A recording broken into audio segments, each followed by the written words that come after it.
साड़ी गल हो गई है, इस बयानी ने नवाज शरीफ को मरवा दिया। साड़ी गल हो गई है। ये कौन कह रहा है? ये मैं नहीं कह रहा, ये इनका अपना लीडर कह रहा है, नून लीग का अपना बंदा कह रहा है, नवाज शरीफ के बड़े क्लोज रहने वाला एक बंदा कह रहा है। ये तलाल चौधरी बात कर रहा है कि ये जो बयानिया दिया गया था ना नवाज शरीफ के आने से पहले कि नवाज शरीफ साहब आ रहे हैं, अच्छा जी कोई डील हुई है? हाँ जी, साड़ी गल हो गई है, गारंटी मिल गई है। इस चीज़ ने नवाज शरीफ को मरवाया है। भला पूछें क्यों? देखिए, अवाम जब ये सुनती है ना इनके मुंह से कि साड़ी गल हो गई है, तो अवाम में गुस्सा जागता है। अवाम सोचती है कि हम क्या है, कीड़े मकोड़े? तुम्हारी बात ऊपर हो गई है, कौन फैसला करेगा? जो ऊपर बैठा हुआ है वो फैसला करेगा। ऊपर से मुराद अल्लाह नहीं, यहाँ पाकिस्तान में एक जगह जो ऊपर बैठा हुआ है। या तुम लोग आपस में फैसला करोगे? तो इलेक्शन किस चीज़ का नाम है? हम किस खेत की मूली हैं? फिर अवाम ने अपना गुस्सा निकाला, अवाम ने वोट दिया, और फिर अवाम ने आपके पूरे बयानिए की धज्जियां उड़ा दी जो आपने इमरान खान के खिलाफ बनाया था। इमरान ने जाके इमरान खान को वोट दिया जस्ट बिकॉज आप लोग सीना चौड़ा करके आते थे, कहते थे साड़ी गल हो गई है। भाई कौन हो तुम? अवाम ने ही सवाल किया ना, कौन हो तुम? कहां बात हो गई है तुम्हारी? हम हैं इक्तदार का मंबा, हम फैसला करेंगे, हमसे बात करो, हम बताएंगे। फिर अवाम ने बता दिया। लेकिन फिर अगेन होता क्या? ठिठाई। आप ये देखिए कि इनके मुंह से एक लफ्ज नहीं निकला। नून लीग पूरी उठा के देख ले आप, एक लफ्ज इनके मुंह से निकला हो कि जनाब धांधली का शुबा है, मिसमैनेजमेंट हुई है, 7-8 घंटे तक रिजल्ट कहां था, आरओ कहां थे, आरओ दफातर बंद क्यों थे? पीटीआई जो चीख रही है, बाकी जमातें जो चीख रही हैं, वो ये नहीं बोले। क्यों? क्योंकि ये इसके बेनिफिशियरी हैं। खैर दोस्तों, मरियम नवाज के लिए मुश्किल खड़ी हो चुकी हुई है।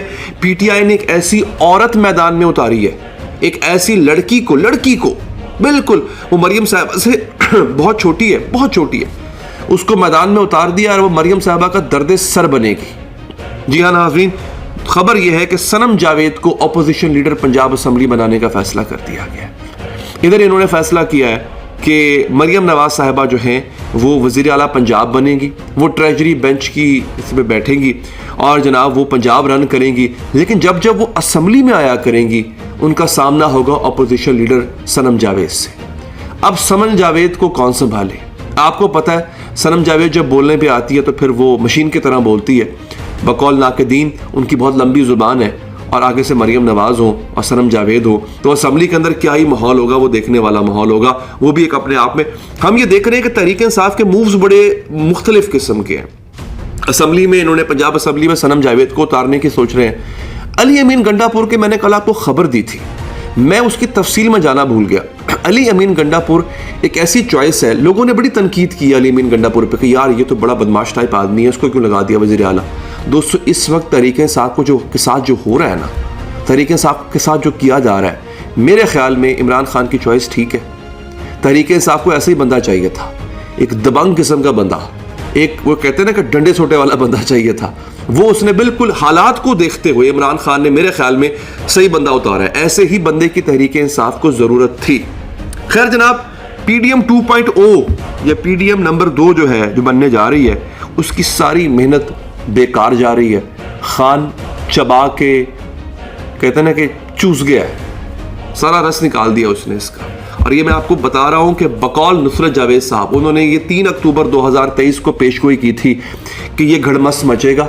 एक उनका वीडियो क्लिप मेरे पास मौजूद है। ये घड़मस मचेगा, ये हुकूमत इसी तरह बनेगी। ये उन्होंने 3 अक्टूबर 2023 की बात कर रहे हैं और ये ऐसा ही हुआ। लेकिन बकौल उनका ये हुकूमत 6 महीने नहीं चलेगी। और ये मैं आज आपको बता रहा हूं दोस्तों, इमरान खान ने जो फील्डिंग इनके गिर्द खड़ी की है ना, ये 6 महीने नहीं चलेंगे। अब याद रखिएगा, ये बड़ी स्मार्ट मूव है। जो मैंने आपसे कहा ना कि खान को कच्चा चबा गया, बहुत स्मार्ट मूव है। सोचिए जरा, पहली बात तो ये, जिस तरीके से ये लोग इक्तदार में आ रहे हैं, अवाम बेवकूफ़ नहीं है, अवाम को समझ आ रही है। सबसे ज़्यादा मैंडेट तहरीक इंसाफ को मिला है। नून लीग ने पंजाब में जिस तरह मैंडेट हासिल किया है वो आपके सामने है। इस वक्त मेरे साथ सलमान अकरम राजा का ट्वीट खुला हुआ है। उन्होंने ट्विटर के ऊपर जाके हल्का NA 128 के जितने भी फॉर्म 45 हैं उनको अपलोड कर दिया हुआ है। अब सिंपल तरीका है दोस्तों, आपने फॉर्म 45 इकट्ठे करने हैं, अपने फॉर्म 45 इकट्ठे करके यहाँ से डाउनलोड कर लें। बेशक ये अपने सामने कंप्यूटर पे खोल लें, मोबाइल पे खोल लें। खोलने के बाद उस पर गिनती कर लें आप। उसमें सलमान अकरम राजा के वोट ज्यादा होंगे, ऑन चौधरी के वोट कम होंगे। लेकिन फॉर्म 47 जो इलेक्शन कमीशन ने जारी किया उसमें ऑन चौधरी के वोट ज्यादा हैं। आपको दूध का दूध पानी का पानी हो जाएगा कि हुआ क्या।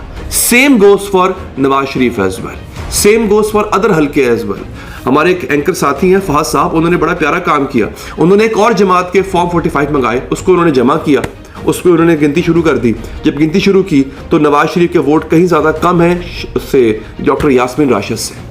तो जब ये झुर्रू फेरा गया है तो ये सामने आएगा नहीं। अब इमरान खान ने चाल क्या चली दोस्तों? इमरान खान ने ये चाल चली है कि बना लो हुकूमत जैसे जैसे करके। अब होगा ये, अब इनके लिए एम्बैरेसमेंट का वक्त आने जा रहा है। एक एक एक एक करके इनके जो हल्के हैं वो वापस आएंगे। मेरे पास ये खबर भी है, इस वक्त पीपी के 7 हल्के वापस आ चुके हुए। ये बहुत बड़ी खबर है दोस्तों, आपको देने जा रहा हूं। पीपी 7, पीपी 90, पीपी 121 और पीपी 122 से दोबारा गिनती के बाद तहरीक इंसाफ के आजाद उम्मीदवारों को जो है वो हरा दिया गया। एक नशिस्त पर तो 7 वोटों से हराया गया। अब ये दोबारा गिनती कैसे हो रही है? क्या हो रहा है? फॉर्म 47 तब्दील हो रहा है। अब क्या कर रहा है खान? खान जा रहा है कोर्ट्स में, खान जा रहा है इलेक्शन ट्रिब्यूनल्स में। होगा क्या? कोर्ट के अंदर जब हियरिंग होती है ना, तो बैलेट बॉक्स भी मंगवाया जाता है, फॉर्म 45 भी मंगवाया जाता है। एक जमात से नहीं, हर जमात का फॉर्म 45 मंगाया जाता है, फॉर्म 47 भी मंगाया जाता है। बैलेट बॉक्स, फॉर्म 45 और फॉर्म 47 अगर मैच ना कर रहा हो तो 2 तरीके होते हैं। या तो फॉर्म 45 की बुनियाद पर जो शख्स जीत रहा होता है उसके नाम का नोटिफिकेशन निकाल दिया जाता है जिसमें कभी इम्कान है कि तरीके इंसाफ जीतेगी, या फिर उस हल्के में दोबारा इलेक्शन करवाया जाता है। खाली लाहौर के जिला के अंदर जो है, डिवीजन लाहौर के अंदर जो है वो 6 हल्कों में दोबारा ज़िमनी इलेक्शन होने जा रहा है। आपको मैं ये भी खबर दे रहा हूँ, ये मैं आपको बता देता हूँ, एक बार फिर इलेक्शन होंगे। ये ज़िमनी इलेक्शन होने जा रहे हैं, दूध का दूध पानी का पानी हो जाएगा। क्यों होने जा रहे हैं बताता हूँ आपको। अब ये लोग हुकूमत में आएंगे, इकॉनमी की वो हालत है कि इनसे संभली नहीं जाएगी। इसाक डार साहब भी संभालेंगे ना।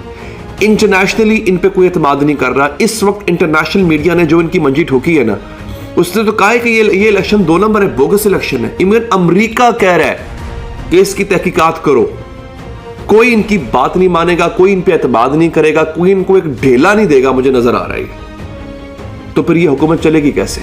एक तो इनके ऊपर धांधली का इल्जाम, दूसरा क्या, ये हुकूमत चला नहीं पाएंगे। 6 महीने के बाद बकौल नुसरत जावेद साहब दबड़दूस हो जाएगा सब कुछ, गिर जाएगा सब कुछ, और फिर खान एंट्री लेगा वहां पे। यानी ये बेसिकली प्लान है इनकी सियासत को हमेशा के लिए दफन करने का। अब जो इन्होंने कल एक काम किया है, चौधरी शुजात हुसैन साहब के घर इकट्ठे हुए हैं, उस बेचारे बीमार आदमी को लाश की तरह बिठाया हुआ था इन्होंने। यार कुछ तो शर्म करो, वो बीमार आदमी यार, छोड़ दो उसके सर के ऊपर सियासत करना। ये बैठे हुए थे और सब एक हुए थे और सब अपनी बका के लिए, ये पाकिस्तान की बका के लिए नहीं, नजर आ रहा था कि ये अपनी बका के लिए लड़ रहे हैं। और एक बंदा जो जेल में बैठा हुआ है उसने तिकनी का नाच नचाया हुआ पकड़ के यार इनको। ये सूरत हाल थी नाजरीन इसमें। तो अब ये काम होने जा रहा है और मैं जैसे कि आपको पहले बता चुका हूं कि नवाज शरीफ साहब का बिस्तर क्यों गोल है। हुआ ये है कि इनका अपना सोशल मीडिया, नवाज शरीफ का अपना सोशल मीडिया ये कह रहा है कि नवाज शरीफ के साथ ज्यादती हुई है। और ज्यादती हुई है किस तरह से? लंदन से बुलाया, बुलाने के बाद उसके नाम पे वोट लिए, वोट लेने के बाद इस तरह का मैंडेट दिया, इस तरह का कंफ्यूज्ड और इस तरह का मशकूक मैंडेट नवाज शरीफ को दिया गया है कि उसके बाद Nawaz Sharif himself is very embarrassed कि मैं क्या बात करूं वहां के। अब वो वज़ारत उज़्मा की दौड़ से भी बाहर है। बकौल मतीउल्लाह जान, नवाज शरीफ का सिर्फ एक मकसद था, बेटी को वज़ीर आला बनाना, दैट्स ऑल, वो बनवा दिया। अब इनका अपना वोटर नाराज है। जितने भी वोट मिले चले नवाज शरीफ को, उनका अपना वोटर नाराज है कि हमने तो नवाज शरीफ को वज़ीर आज़म बनाना था।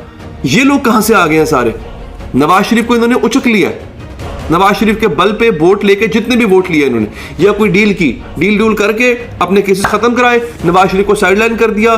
खुद शहबाज शरीफ साहब प्राइम मिनिस्टर बनने जा रहे हैं, नीचे बेटी प्राइम मिनिस्टर बनने जा रही है, नवाज शरीफ इज डन। जे आप चले थे इमरान खान की सियासत को खत्म करने, वो जेल में बैठ के भी आज तुम पे हावी है, और आप बाहर निकल के अपने केसेस खत्म करवा के, चीजों को मैनेज करवा के, उसके बावजूद भी आज आप खामोश हो।